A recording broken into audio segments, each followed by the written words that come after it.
Pada tahun 1944, Jepang terdesak oleh sekutu. Karena mereka merasa keberadaannya terancam, lalu akhirnya Jepang memutuskan untuk memberikan janji kemerdekaan kepada Indonesia. Sebagai tanda kemerdekaan, Letnan Jenderal Komakichi Harada membentuk suatu organisasi yang bernama BPPKI atau yang kita sebut Dokuritsu Junbi Chosakai. Pada 1 Maret 1945, untuk menyelidiki kesiapan pembentukan negara Indonesia yang merdeka. Dr. Rajimanwedyo Diningrat ditunjuk dan dilantik menjadi ketua, dan dengan wakilnya dari Indonesia yang bernama R.P. Suroso, dan dari Jepang yang bernama Ichi Bangase.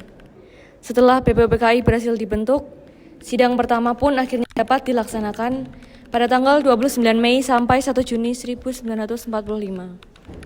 Untuk membahas perumusan mengenai dasar negara yang bertempat di Gedung Chuo Sangein atau yang kerap disebut sebagai Gedung Pancasila dan beranggotakan 67 orang.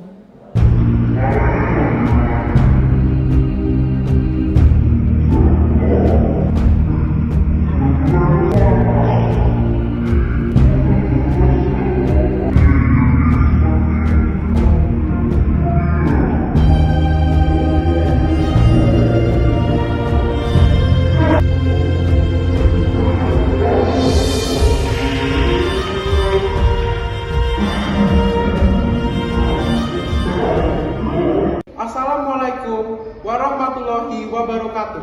Waalaikumsalam warahmatullahi wabarakatuh. Saudara-saudara sekalian, saya ucapkan terima kasih kepada seluruh yang bisa hadir pada sidang pertama kita hari ini. Yang pertama, saya selaku ketua dari BPUPKI dan wakil dari Jepang serta Indonesia akan memimpin jalannya sidang pertama. Tujuan kita berkumpul di sini untuk membahas dan mengumpulkan usulan landasan negara Indonesia merdeka. Dengan ini, saya buka secara resmi sidang ini. Baik, terima kasih dan saya persilakan kepada saudara-saudara sekalian untuk menyiapkan gagasan atau usulan yang sudah dipersiapkan untuk perumusan dasar negara Indonesia. Silakan.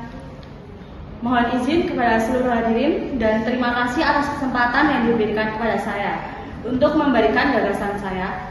Berikut gagasan yang sudah saya siapkan. Yang pertama, peri kebangsaan, peri kemanusiaan, peri ketuhanan, peri kesejahteraan, dan kesejahteraan rakyat. Mengapa saya mengemukakan demikian? Karena fondasi dari suatu dasar negara yang kuat adalah bangsa itu sendiri, di mana bangsa kita itu peduli kepada sesama yang mencerminkan kemanusiaan. Lalu bangsa kita memegang teguh toleransi dalam beragama yang mencerminkan nilai ketuhanan. Dan yang terakhir, bangsa kita sangat senang dengan kebersamaan sehingga dapat mewujudkan kesejahteraan rakyat. Sekian usul dari saya, terima kasih. Terima kasih atas usulannya Muhammad Jamin. Silakan untuk yang lain memberikan usulannya. Silakan. Mohon izin Ketua dan Wakil, izinkan saya menyampaikan usulan mengenai rancangan dasar negara yang telah saya buat, yaitu persatuan, kekeluargaan, keseimbangan lahir dan batin, musyawarah, dan keadilan rakyat. Demikian usulan saya, mohon dipertimbangkan dan terima kasih. Baik, terima kasih atas usulannya. Silakan dilanjutkan kepada yang lain. Silakan. Terima kasih atas kesempatan yang berharga ini. Izinkan saya mengungkapkan bahwa dasar negara kita ini harus berdasarkan yang pertama, kebangsaan Indonesia atau nasionalisme, internasionalisme atau peri kemanusiaan, mufakat atau demokrasi, kesejahteraan sosial, dan yang terakhir ketuhanan. Saudara-saudara sekalian, usulan rumusan dasar negara sudah saya ucapkan dan saya beri nama Pancadharma.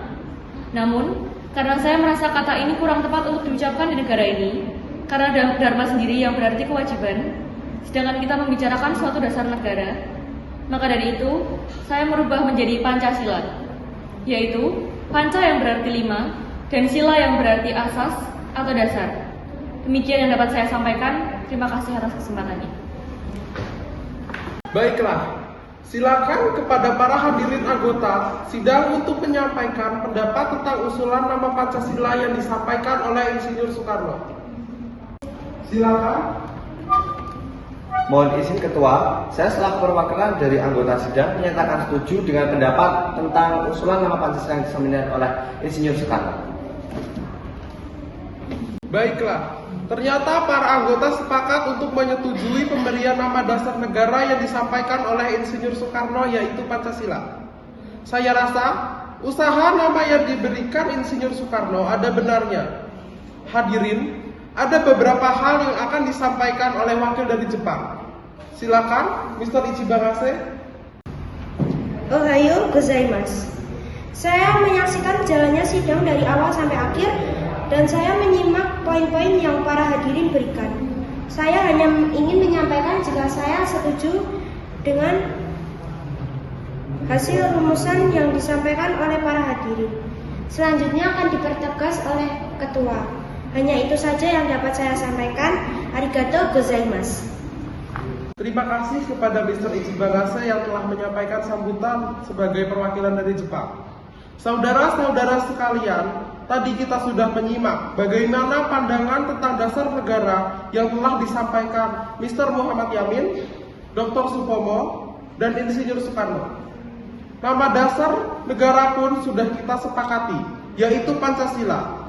Namun, mengenai rumusan dasar negara Pancasila tersebut akan dibahas lebih lanjut oleh Panitia 9. Dengan demikian, sidang pertama BPUPKI dengan agenda rumusan dasar negara kita akhiri sampai di sini. Sidang pertama BPUPKI pada tanggal 29 Mei hingga 1 Juni tahun 1945 dengan agenda merumuskan dasar negara telah berakhir.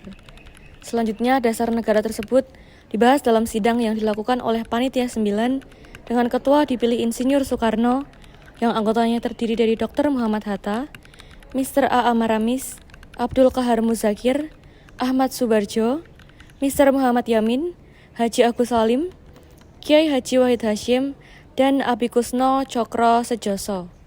Panitia 9 menghasilkan sebuah rumusan dasar negara yang terdapat di dalam pembukaan Piagam Jakarta atau yang lebih dikenal dengan Jakarta Charter.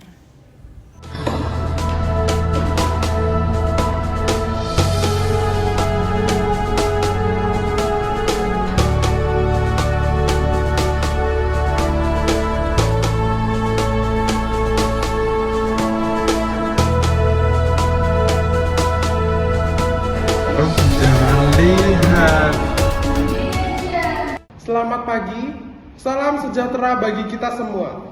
Yang terhormat, panitia dan anggota-anggota Dokuritsu Junbi Chosakai yang berbahagia. Marilah kita memanjatkan puji syukur kehadirat Tuhan Yang Maha Esa bahwa kita semua dapat hadir di sini tanpa halangan suatu apapun.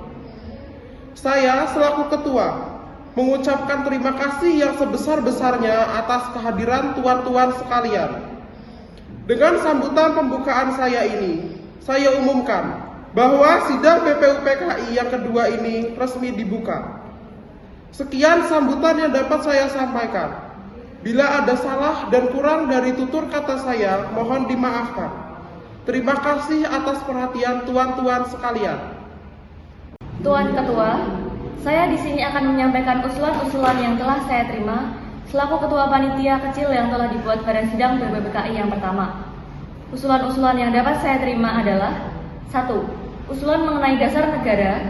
2. Mengenai unifikasi atau federasi. 3. Tentang keuangan. 4. Tentang agama dan negara. 5. Tentang pembelaan negara. 6. Tentang warga negara. 7. Tentang bentuk negara dan kepala negara. 8. Tentang daerah. Dan yang terakhir, yang 9, adalah meminta merdeka selekas-lekasnya. Duka Tuan Ketua, saya juga akan mengumumkan bahwa adanya tambahan anggota baru yaitu Abdul Fattah Hasan, Asikinata Negara Suryo Hamid Jojo, Muhammad Nur Besar, dan Abdul Kafar.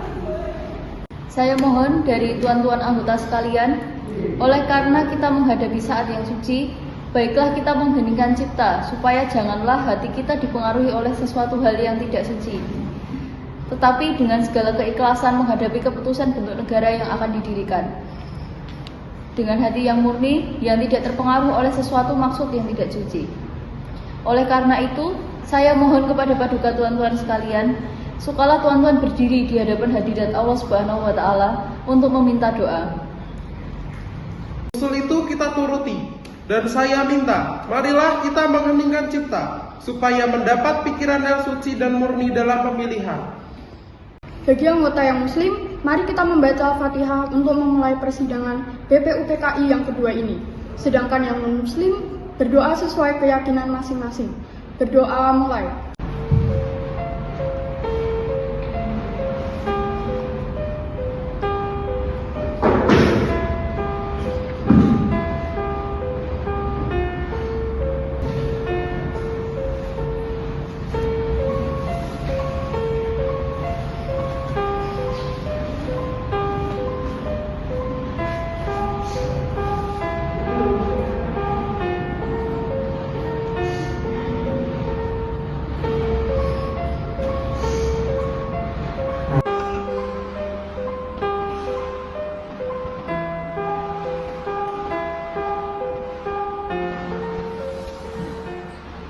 Mari kita mulai pemungutan suara dengan cara voting. Musyawarah Dengan mufakat cara saja. voting. Karena dengan voting kita bisa memutuskan masalah dengan adil dan juga dapat menghemat waktu karena kita tidak mengeluarkan kata yang tidak penting. Marilah tuan-tuan, kita lakukan voting untuk menentukan bentuk negara.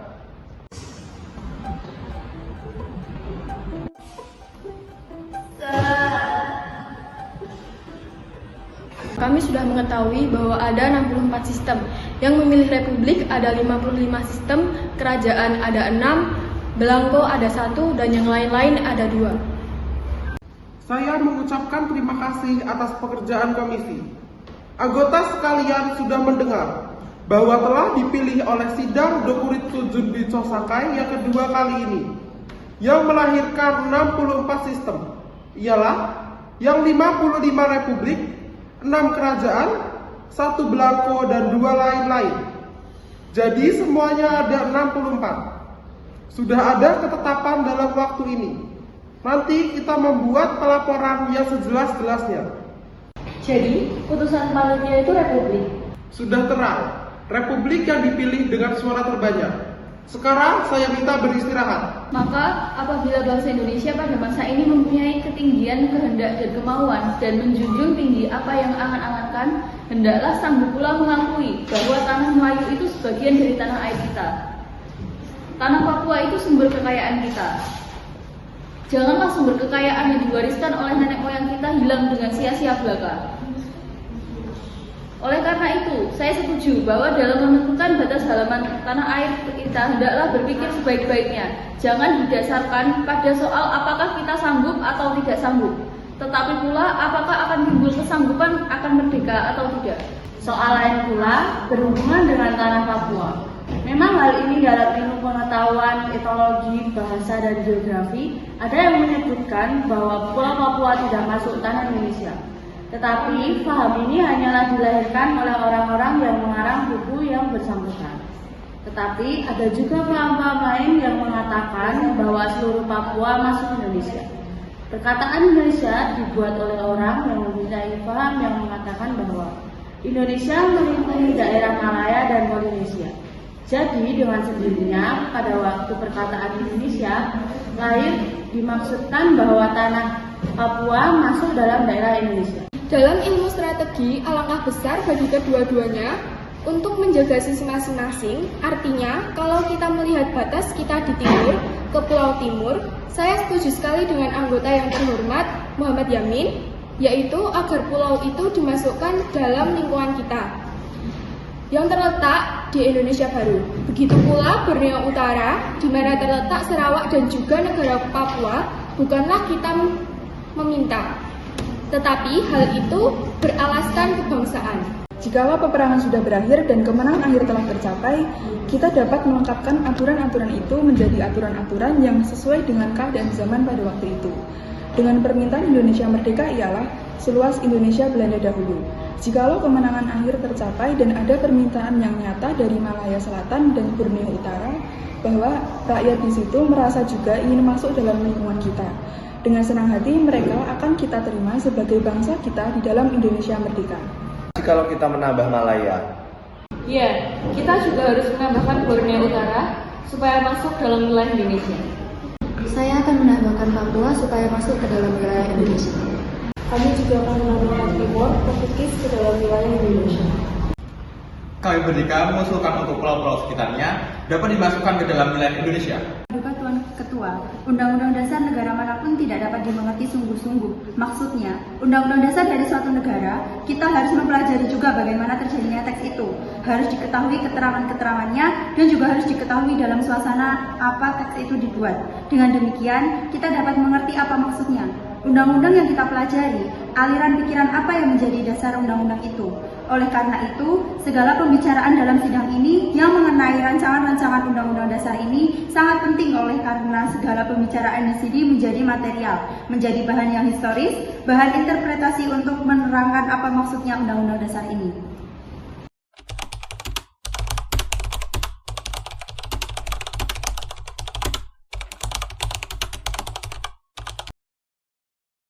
Menguasai semenanjung Korea akan lebih baik jika kita memperluas wilayah dengan melakukan Pearl Harbor. Iya, benar sekali. Lagi pula, agar kita memiliki wilayah strategis yang lebih luas, kemenangan akan lebih mudah didapat. Siapkan pasukan untuk menyerang Pearl Harbor dan dalam 3 hari kita serang.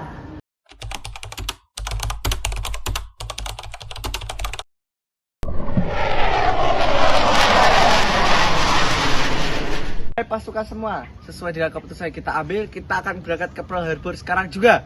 Kolong!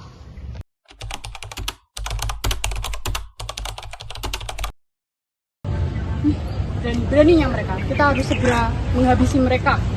Siap. Berani-beraninya mereka, tidak bisa dibiarkan, kita harus segera menyerang mereka balik. Dasar bocah tidak tahu diri. Siapkan pasukan, kita harus segera melakukan uji coba senjata baru kita kepada mereka. Kita akan melakukan serangan pada tanggal 6 Agustus. Tetapi Tuan, senjata baru kita itu sangat berbahaya. Tuan jangan lupa, senjata baru kita terbuat dari bahan radioaktif yang berbahaya, yaitu adalah nuklir, yang mana radiasinya bisa membunuh warga sipil yang tidak bersalah. Jikalau menurut saya, kita luncurkan saja senjata itu. Toh mereka juga tidak tahu diri, tidak punya rasa malu. Mereka seperti membangunkan macan yang tertidur. Kita harus tegas dengan mereka. Kita akan tetap melakukan serangan pada mereka, yaitu pada kota Hiroshima dan Nagasaki, karena dua kota tersebut merupakan pusat industri mereka. Pada hari pertama, yaitu pada tanggal 6 Agustus, kita akan meluncurkan Little Boy di Hiroshima, dan pada hari kedua, yaitu pada 9 Agustus, kita akan meluncurkan Fat Man di Nagasaki.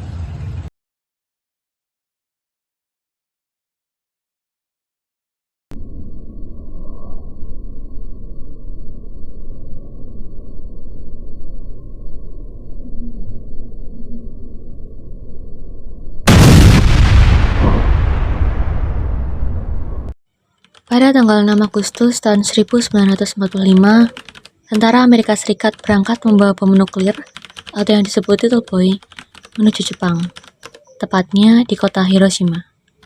Little Boy dijatuhkan tepat di atas kota tersebut, lalu pada tanggal 9 Agustus tahun 1945, tentara Amerika Serikat kembali menjatuhkan bom atom yang disebut Fat Man di kota Nagasaki. Jumlah orang yang meninggal menyusul ledakan bom atom di Hiroshima diperkirakan mencapai 140.000 jiwa dari populasi 350.000 orang. Sementara itu, setidaknya 74.000 individu kehilangan nyawa di Nagasaki. Tragedi bom di Hiroshima dan Nagasaki ini sontak mengakhiri perang di Asia. Jepang menyerah tanpa syarat kepada sekutu pada tanggal 14 Agustus 1945.